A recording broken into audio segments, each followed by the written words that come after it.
Greetings, geeks. Welcome to episode 611 of Geeks in Space. I'm Rob Commander Taco Mald, and tonight we are talking about the 1995 film City of the Lost Children, and I am doing exactly that with Nate Ostendorp. Howdy ho. Chris DeBona. Hi. And Rob Roseboom. Hello. This movie has a special place in my heart just because, Nate, I think you rented it the first time I saw it. And we saw this in Geek House 1. Mm-hmm. Probably 96, 97. I'm thinking 97 because I'm thinking we saw this after Aliens. The Aliens that the same director directed. It seems like that would be something we would have done. But before Amelie. Yeah. Amelie. This one is special. This one's special for me too, for a reason that I can't share on the air. First and foremost, and then was kidnapped by the Nards. And then also because this really was the sort of inspiration for a lot of recurring things that I end up running in D&D campaigns when I run them. Interesting. You know, the Carnival of the Damned is partly inspired by some of the characters in this. So, I mean, this whole movie is just filled with beautiful, weird visuals and ideas, and I absolutely love it for that. Yes, it's atmosphere. There's like three things you can put in a movie that make it so Rob Roseboom loves them. One is giant monsters. Ron Perlman. Two is any movie where you put together a team. I sucker for teams. And then movies like this with like sort of throwaway characters that you add enough story to that you care about them, you know, like there's throwaway characters that have neat little quirks that are little like short stories in and of themselves in this whole movie. Right. Yep. But, you know, it is very French and parts of it are a little weird and it gets a little bit like The Professional to me in some parts where there's sort of inappropriate feelings between one and Minette. Yep. So, yeah. It is French. I do like the cold open in this movie is the multi Santa's nightmare, which, I remember watching this the first time and thinking that's actually kind of horrifying. Disturbing. Yeah. Yep. Yeah. It's not something that I think I'd seen before. What really sells it is the first Santa. When the second Santa comes down, you can see he has sort of a look of concern on his face. And he looks at the kid like, oh no, what do we have here? Oh, here's more Santas and more Santas. Yeah, I described this movie as a lot of nightmare fuel. Yeah. And then the cut here, Yeah. if you could play just a few seconds of this.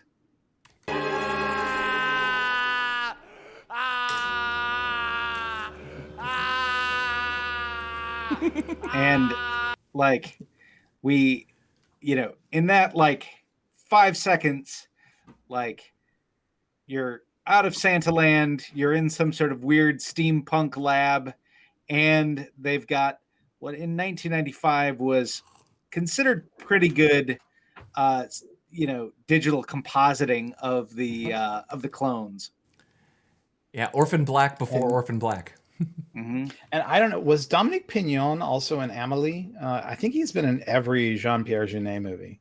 Because I know he was in Delicatessen. He was in Alien. Yeah. Mm-hmm. The Aliens he was movie. in the Alien thing. Yeah. I don't remember if he was in Yeah, he was in Amelie. Yeah, he's all over, So the visuals, man.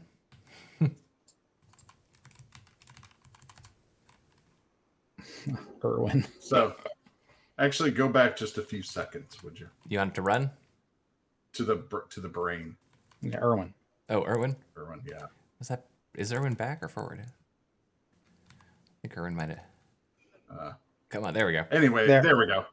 So, he really needs like a cover or, you know, a housing, because, you know, he could be the world's greatest life coach, right? But if you are presented with that, nothing that is telling you is ever going to, you know, stick with you or resonate other than horror, right? Yeah. And also, I'm not altogether clear, but I'd imagine you would want a UV impermeable, you know, enclosure.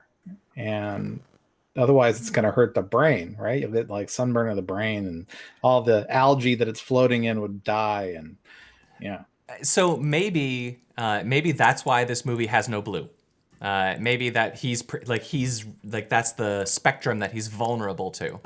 Yes. So they just his kryptonite. Yeah. So I don't know how they took all the blue out of this movie. Like if this was lighting or some sort of film process, because this is before digital color grading was like really a thing. But there is like nothing in the blue and violet ends of the color spectrum in this entire movie, and it's cool for it. Yeah.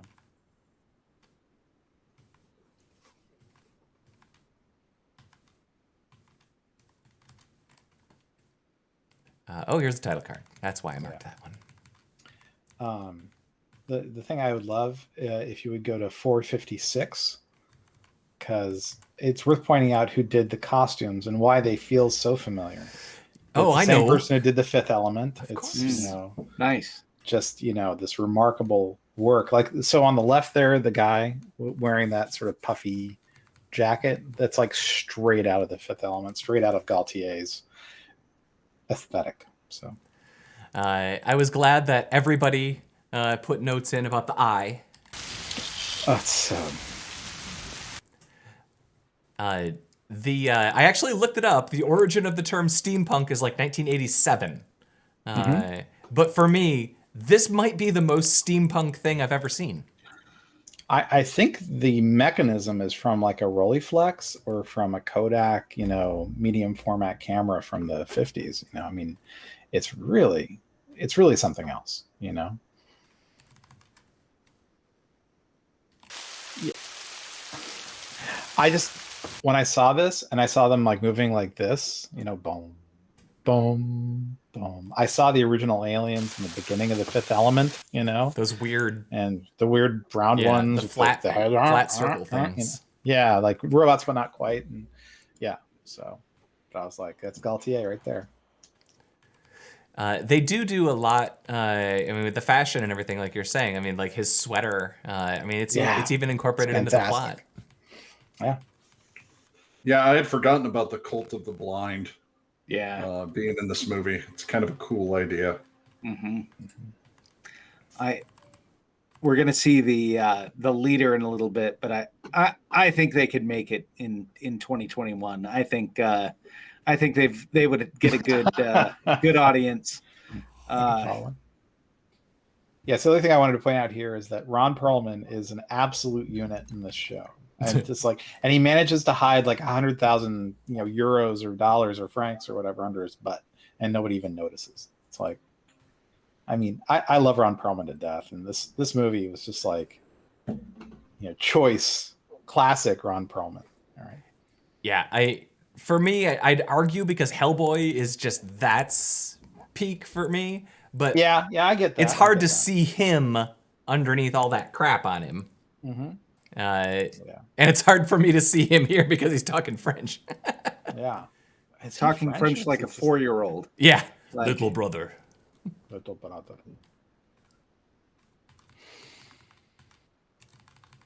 Oh boy.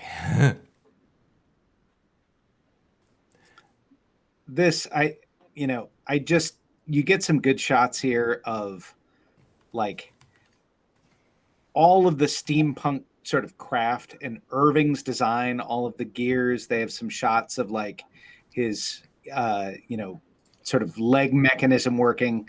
Like they spent a hell of a lot of money on the set design for these characters. Like it's quite impressive how they did it. There's throughout this whole movie, there's contraptions. Yes. And you can see the love You can see the love in that. It reminds me of like a Michel Gondry or something, where where like it's about the things that he's manipulating, and there's pleasure in that the artist is having, and it's really great. I also did I mark this one? Oh, I didn't put a time stamp on that, or somebody didn't. Irwin Vision. Yeah, that's my fault. It looks like it was just when you're seeing the world from Irwin's camera and they just shoot it through a fisheye lens. Yeah, and I actually meant to mark that too, because the set that Irwin lives in throughout a lot of those sequences is a round set. And so the fisheye lens that they use to represent his perspective is really exaggerated, and they use it to really great effect as you have the clones like backing up and getting in really close and very quickly filling in and abandoning the frame. It's cool. You don't often see fisheyes used so effectively.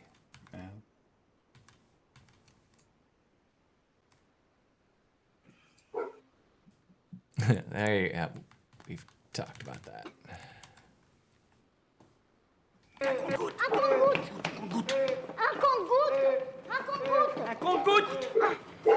And here we go. We have to find the eyedropper so we can collect the tears after, he says nothing can make me cry, and then he just tells the story of how he existed. And that's it. Just your existence is enough to make you cry.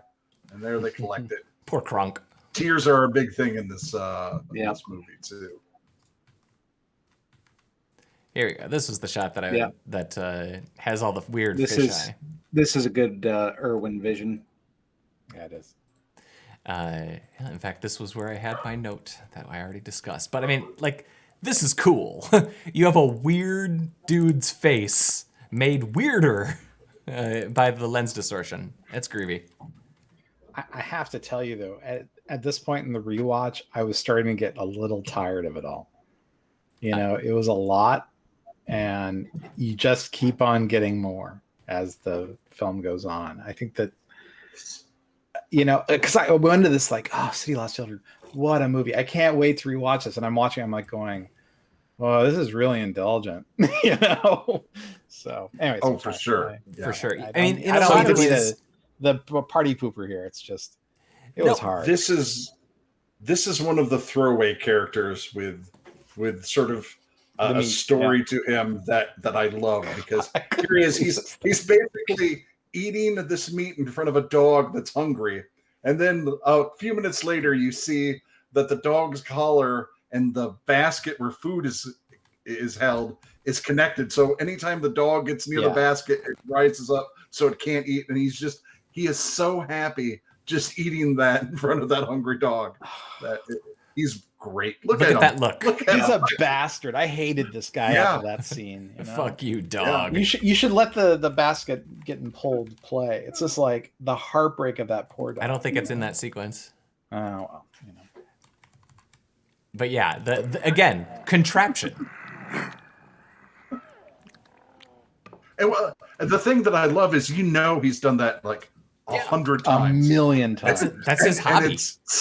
It's still not old for him. He still loves it every time. And I'm not a dog person, but that guy, he's just a bastard to poor dogs. How can you be that person? I concur. And now it's time to introduce another of the weird characters in this movie. The octopus. Yeah. Yeah. And I mean, this one is all acting. Like, there's no special effects other than a merged boot. Yeah. Like, that is the sum total of props. I don't know how many guys might have marked, but they do so many good little bits with her. I got a couple good ones. They do one where one smokes. I got that. The other one exhales. All right, cool. Yeah. The me, I'm not sure if that's this sequence, but the cooking sequence as they're like handing tools back and forth. Yeah. The rehearsal time for that must have been crazy. But I mean, they probably could have just sat, in the back of a room and just practiced for a couple hours and just nailed it. They're twins. They're unnatural anyway. Yeah. I don't know if they're twins. Go to the next time code and 1914. and it's like an example of like this is not a sophisticated filmmaking thing, but just showing their combined hands over lots of loose money. Mhm. Like, yeah, like it's just it makes you feel something. Yeah. It makes her double greedy. Yeah. Yep. Super greedy. Oh, here we go. Here is the shot. Here Let it it play. is.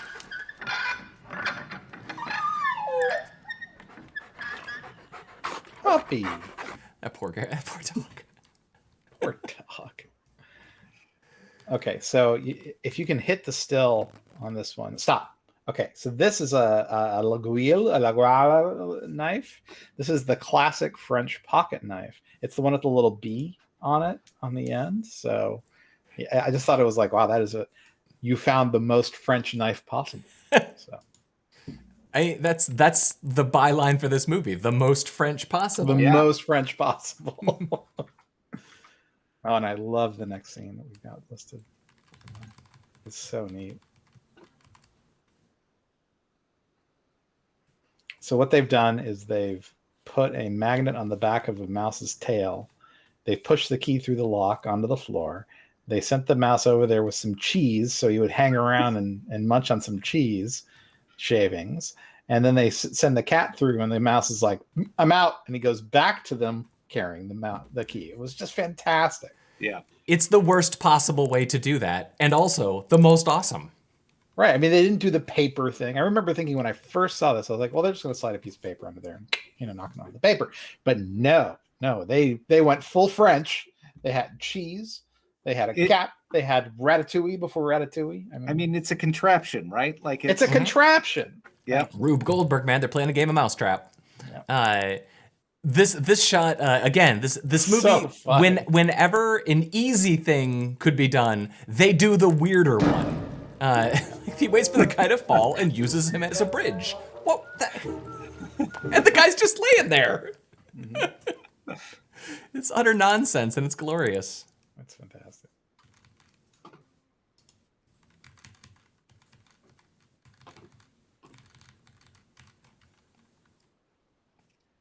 This just looks like European cinema to me. Like, Yeah.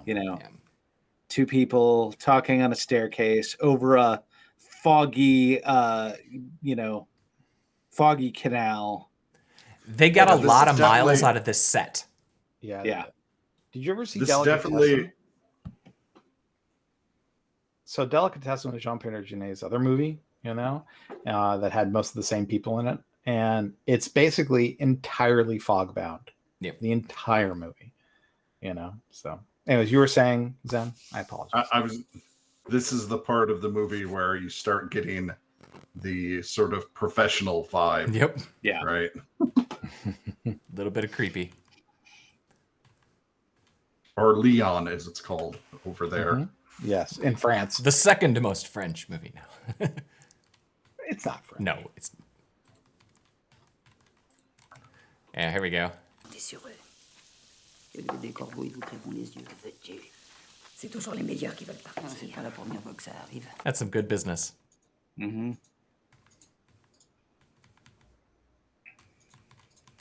The fact that they coordinate it so that, it is almost always opposing people doing anything that requires two hands. And this is just, you get some supreme shots of the steampunk lab here. Like, this is, I would say, apex steampunk movie making. Yeah. And this also, what an awesome job it would be if your job was just to write down dreams all day long. I would listen to people's dreams all day long, write them down. That was 3/4 of E2. What are you talking about? Yeah, seriously.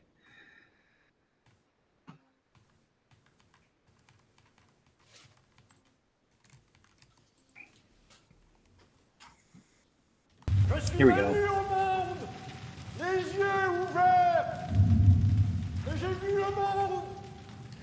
This whole sequence gave me major Brazil vibes. Yeah. I mean, they changed the palette.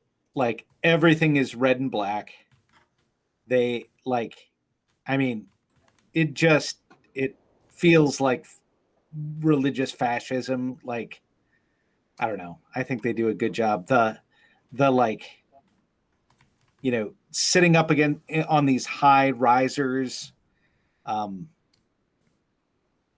in front of a mountain of coal that's burning in their furnace. It's really cool. Yeah. Now, it makes you wonder, like, did they find this set or did they build this set? mm-hmm. Because it's like one of those locations you're like, this is pretty wild. I mean, yeah. This kid, every time we see him, he's eating. That's his shtick. Yep. He burps and he eats.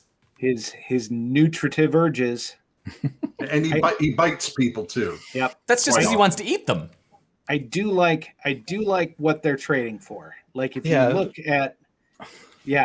look at this kit, this is your Cult of the Blind, like kit, and like this is nice stuff. You've got like a Well, I mean, this is the time though that like some middle manager in the Cult of the Blind should really say, perhaps we should learn to build our own technology instead of relying on these people. Instead of just trading orphans for it. Yeah, I see a flaw in our plan. I think the eyeballs are so gross. This is the smoke gag. Mm-hmm.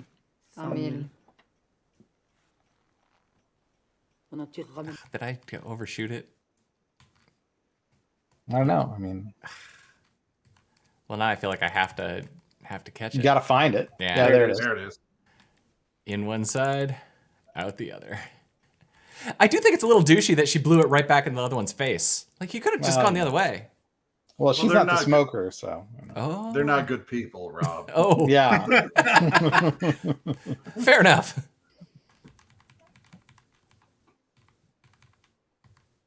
In here, we come to my favorite character in this movie. Totally.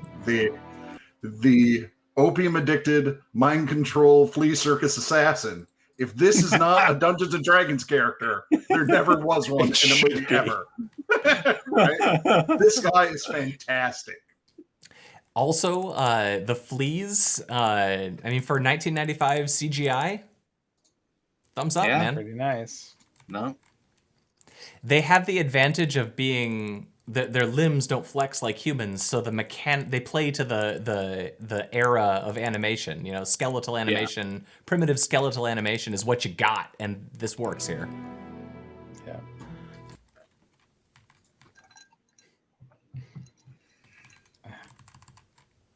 So I'm surprised this didn't turn people off of Santa Claus for a while. I really feel like if they just had more mirrors around, this whole plan would have ended in rehearsal, right? They would have looked at what's happening and say, okay, this is never going to make any child smile.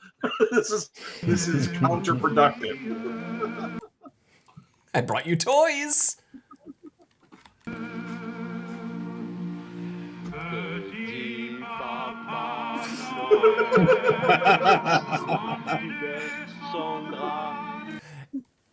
Yeah, these guys, they're not nice either. I will say, throughout this movie, all of these tiny children are fantastic. Yeah. There's like, putting a little kid in a movie is a dice roll, man. And this movie delivers. I don't think there's a single shot. Partly all they have to do is look miserable. Turns out, not hard in this movie for kids to be able to. We put creepy Santa in front of you. Now look scared. No. Okay. You're not going to have any more Santa, but there's a brain in an aquarium, so it'll be totally okay. Is that Santa's brain? I think it's very telling that the girl ended up being a costume designer for the rest of her career. She's like, I'm never going in front of the camera with you sons of bitches again, First of all, I love this as a way of execution. Yep. This is so wonderful. Great. Now go ahead and play it so you can see how hardcore she is. She's at the end of the world, it's her and cockroaches. Yeah. Нет. I gotta pause, or we're gonna get a strike here. How? We'll get past Ron's dialogue. I don't know how you get there it so is. many. You're born in There the it is. gutter. You end up in the You port. end up in the port. I Yeah. love that. I love that. That's what she has to say. Yep. What's it in French? Does it sound like really dire? Here, play just that line. Yeah, all right. We wouldn't know it anyway. My biggest thing about this shot is that, like, who has time to put up 2 planks? You know what I mean? Like, did they built 2 planks? That's just. Oh no, it's way too elaborate, right? Like they could have just thrown them in the water, but instead, You think the cult of the blind do what's easy, Rob Bolda? That's true. They're the cult of the blind. Yeah. They've Everything replaced they their do- natural sight Right. with mechanical eyes. Right. Everything they do is about making a statement. I'm just letting people know, yeah, we're dropping frames. I tried to up the bitrate for tonight. I'll upload a smooth copy in about 20 minutes. So yeah, this was just the first big adventure for the CG fly. I found that, like, I actually had to watch it. I rewound and watched it a couple of times because I was trying to figure out, was that a really advanced miniature or something? No, that was they all did it. CG. And I mean, this movie has a couple of CG bits in it, centerpieces that are really great. Again, this is a movie we watched. What was it? Arrival with the weird backwards knees aliens. Oh yeah, the weird chicken walker. Aliens. Yeah, like, and that movie had a pretty big budget too. But like, this is a movie that knows in How to spend 1995 money. what you can do with your CG money and get away with it in 1995. So this scene, like, I still think in terms of like worst ways to die, him plugging his eye into the other guy's port so he watches himself get strangled. Like, Yeah. gross. There's a 80s sci-fi movie. Virtuosity or something like that. Something like that. That's kind of about that. People end up getting these implants in their brain where they can watch. It has people the die girl Ray from- Fiennes, Angela Bassett, set in the turn of the millennium. They use it when they have sex too. Yeah. So that you can feel what your partner. It was like the second brainstorm, but not really. Yeah. Hold on, I'll have it in a second. It starred Juliette Strange Lewis. Days. There you go. That's what it was. Strange Days. That's a good one. Is it though? James Cameron wrote that.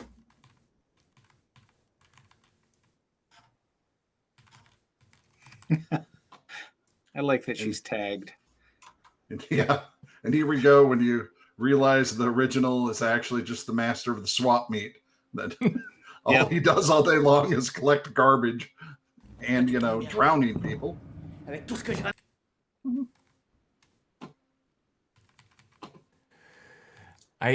whole thing about the original is well done. Like, no, you're the original. I'm the original. Like, that's a running gag that they carry through. They did this really well.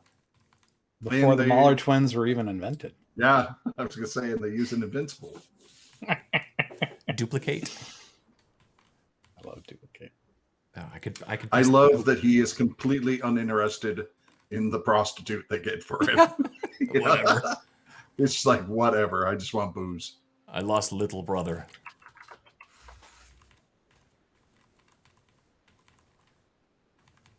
All right, we're jumping a few.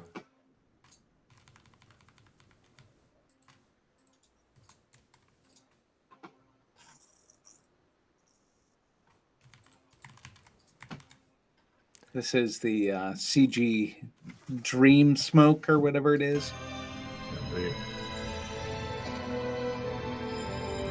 I have to imagine that if you saw this on a movie theater screen in 1995, you'd buy it 100% and it wouldn't look weird at all. I think I see the artifacts now, but I think that's Sure. That's the unforgiving eye of, like Lost did this effect more or less the same on a TV budget 10 years later. Yeah. but it's effective. Oh yeah, I forgot about all the little clones in the jars. Clones. And then See, kids, no more brains. We're upgrading. We're upgrading. Yeah. Dominic Pignon. so this scene, especially when you see the skeleton sort of in the background there. It's like, oh man. But yeah, the kid rides out the dumbwaiter. He ate the food. They pull him out. They put him on the table, and then he immediately just starts eating more food. Yep. After all, this young man. I actually got a little grossed out because he takes a big old chomp out of this candle. I love that he grimaces and then keeps eating it. And then and goes back for seconds. Yep. More. There you go. Poor kid. There's still candle left. I'm eating this. A little baby. I wonder what it was actually made of. Yeah. Or maybe it was just candle. Maybe that's how they roll out there. Yeah. Even the children are method actors in France. So. Yeah, right.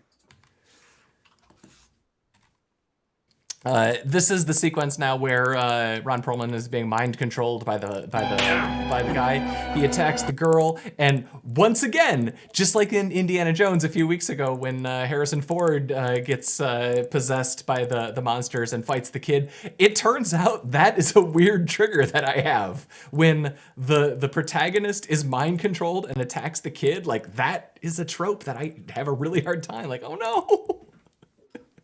So you can't play it all, obviously, but the next 4 or 5 minutes of the Rube Goldberg series of events that lead to her and him escaping is so fantastic. Yeah. I love how intricate it is. Mm-hmm. And it all starts with one of her tears bouncing off a spider web. Again, this is a contraption movie. Totally. Sure. Made with love.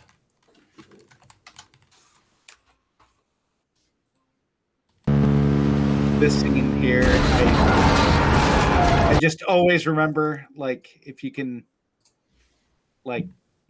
just huge boat coming in. You can't even see the top of it. That's what just happened in the Suez, right? Sure. Let's go with that. And then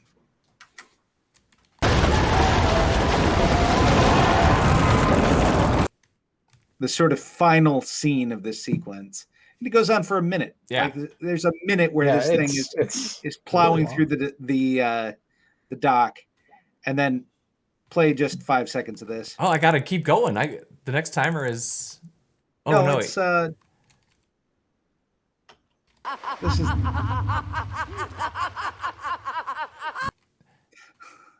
I just love them standing right in front of the boat, laughing. They're not good people. Oh, we had the wrong time code there.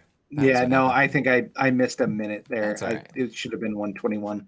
But we get Rob's old friend back. Yep. Yes. It's you, my little flea. See, he is not bad people. He just makes bad choices. Yeah. He's just drawn that way. Yeah.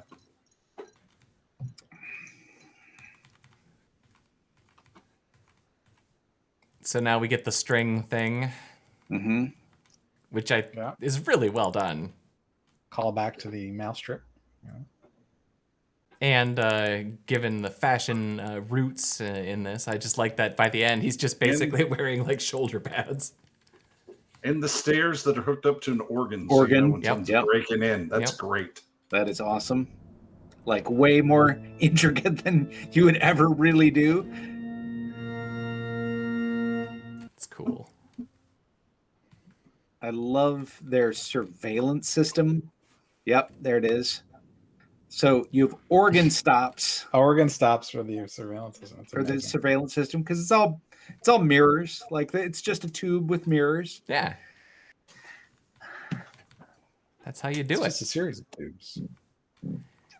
Guys, I gotta say, I'm kind of glad that we invented electronics. This steampunk thing doesn't seem efficient. Yeah. You're more. And buttons. I forgot that they shot the little mother too. Yep. The harpoon. I think that's fantastic. She gets her revenge. Almost. That scene. I'm sorry. Just like, I'm sorry. That wouldn't work. You would have a clump of hair in your hand, and she would have fallen into the sea. Yeah. It's tensile strength of hair. I think the scalp gives away. Well, if you have it wrapped up, you can be raised by it. Acrobats do it. I used to lift kids by the ears. I would just grab them by the... Here's again some choice mid-90s digital technology, the face morph. Qui es-tu? Que fais-tu dans mon rêve? The other thing that they do, and we haven't mentioned this, but throughout this movie, they do an effect where they're like doing a Kai's power goo wiggle in the background. And what was getting me about that is, so I have my regular pair of glasses, and then I have a pair of reading glasses. And I've been trying to use wobbly glasses. I've been trying to use my reading glasses when I'm sitting at the computer screen because these are the stupid transitions. So I'm like doing this thing all the time and feeling really dumb. But when I wear the reading glasses and walk around, it like causes everything to warp and distort around the periphery of my vision. And so every time that started happening, I was like, did I put on the wrong glasses? And it freaked me out.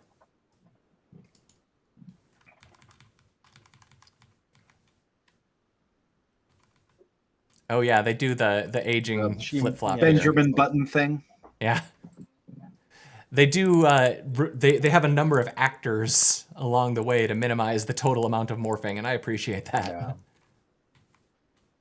What's funny is Mitte's adult person in the movie doesn't look much like the adult Mitte, in real life. So I kind of feel like I'll go ahead and play it. Le néant égale l'infini.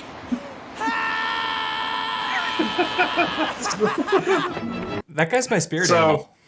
The original is one hell of an ace in the hole, but not a very good team player, right? Yeah. You don't want to roll with him all the time. You just break him out when needed. He's loony, but he's committed. I respect that. I did appreciate that, Rob. You and I both marked that one down. Staring at the void. And the two boats, a boat with clones and Irwin, and a boat with children. What are the papers? These are the survivors of the City of the Lost Children. That was our last code, but I feel like we should find the explosion. Although, here they finally figure out that they're still tied to the building. Yeah. So they have to, at first they think it's traveling with them because they're so stupid. So I'm sure they'll be fine. Yeah. It's great. I wanted to see the explosion is actually pretty bad. Like, in terms of effects for this movie, the explosion looks like 1978, Yeah, there you go. The bird. Yeah. Like there you go. They could have done better. Yeah. And then we go out on the kid letting loose with one last burp for the road. Yeah. So I hadn't seen this movie in probably a decade. probably Yeah. maybe even a little longer. Yeah. And I decade really and a enjoyed half. watching it again. But I kind of feel like this movie is like a really rich dinner. You know what I mean? That Totally. it's very like, you can enjoy it every now and again, but if you had all the time, you'd grow sick of it very quickly. Also, it is like the characters and the plot, they're there, but what this really is about the shots. Like this is about, Yeah. showing you a world and, Mhm. getting some good visuals on it.